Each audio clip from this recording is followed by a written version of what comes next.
gaur euskara ikasten 8. saioa egingo dugu. Eta zer ikasiko dugu gaur? Gaur zer eguna den ikasiko dugu. Zer eguna den? Hori oso horreza da. Abenduan gaude.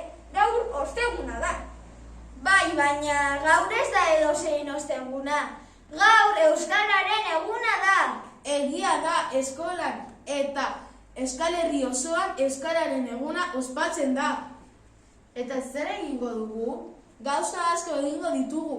Eskola ipanduko dugu, dantza egingo dugu eta abestuko dugu. Eta arratsaldean... Arratsaldean zer?